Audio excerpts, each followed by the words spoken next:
Magandang hapon mga kabay. Ito na po yung panglima ko na repair mga kabay. Ayan, 39087. Ayan. So, ayan, testing natin mga kabay kung gumagana ba. Ayan mga kabay, sinaksak natin. Ayan. So, natin mga kabay. Wala po mga kabay. Oh.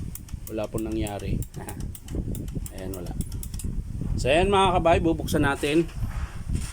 Bunutin muna natin. Samahan nyo po ako mga kabay. Bubuksan ko na po. So ayan mga kabay, bubuksan ko na. Una sa puwit muna. Diba? Okay.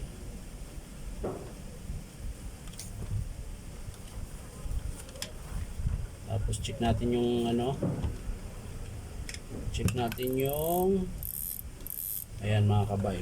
Iba kasi yung andar niya din pag inikot. So ibig sabihin may tama po armature nito. So hindi ko natitisterin to mga kabay. Ay teka lang. Tisterin pa rin natin. Kasi baka mamaya putol din.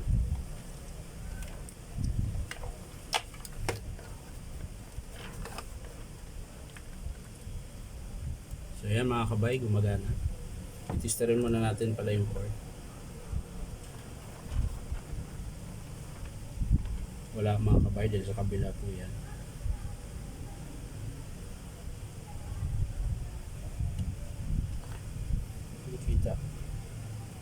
Hindi kita. Oh, sa kabila mga kabay.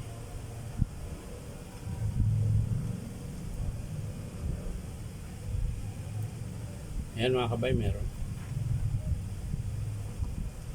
So okay yung ano, cord. Pati yung switch okay din mga kabay. So bubuksan na lang natin mga kabay. Sigurado ako dito to sa armature. Kasi nga iba yung andar niya. Konting sungkit, tapos angat ng brush holder. Ayan. Kabila rin mga kabay, ganun din. Ayan.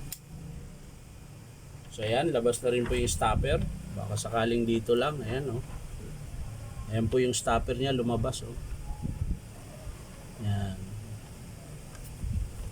So tingnan natin yung armature. Kung may tama ba.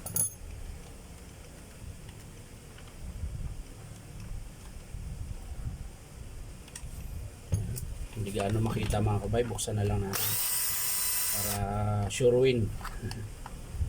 Kumbaga sure win.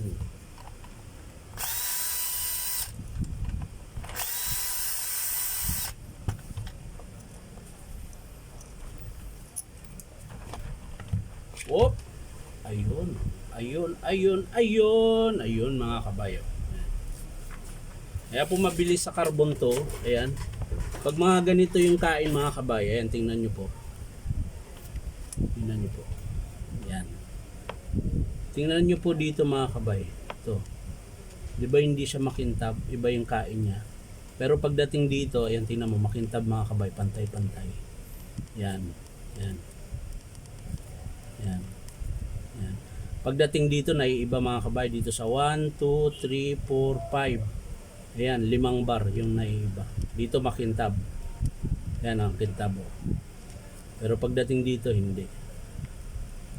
Ayan. So, ikakabit natin uli mga kabay. Ito. Papakita ko sa inyo.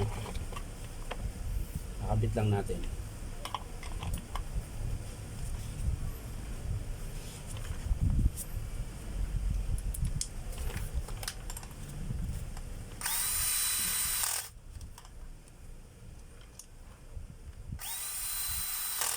Tapos babalik natin yung carbon mga kabay.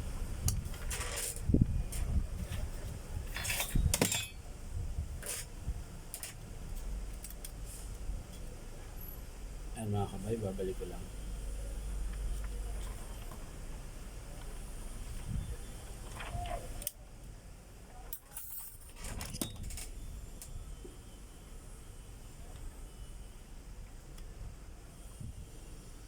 Tapos sa kabila din. Pero bago natin ikabit ito mga kabay, tanggalin muna natin tong stopper niya. Yun.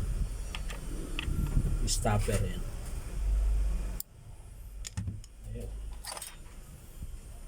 Ito. Labas na kasi yung stopper mga kabay. Ayan po. Ayan po, pansin nyo po yun, yung nakausli. Ayan. Ayan, natanggal ko na mga kabay. Ayan. Ito. Ayan. Ikakabit natin uli mga kabay.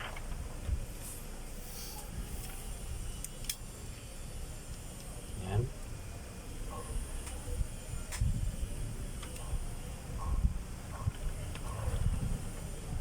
Tayo. Baliktad pala. Makakabit natin uli at papaanda rin lang natin mga kabay kung nagana pa rin siya ba? Siya. Siyempre hindi ako siya. Ayan. Testing natin mga kabay. Kabit muna natin yung city switch.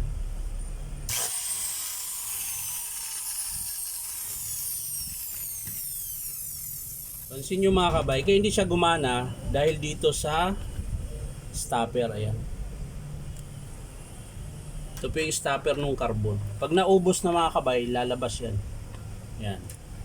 Nga lang, gumana siya, masiklab. Dahil doon sa pinakita ko sa inyo na armature kanina, sa una. Diba? Meron siyang bar na hindi makintab, 5 piraso. Yun yung dahilan kung bakit masiklab siya mga kabay. Umandar, tingnan nyo po.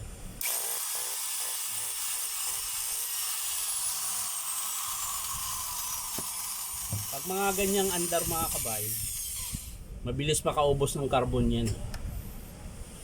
So kailangan mo na talaga magpalit ng armature. So yan mga kabay, yun lang naman po, madali lang.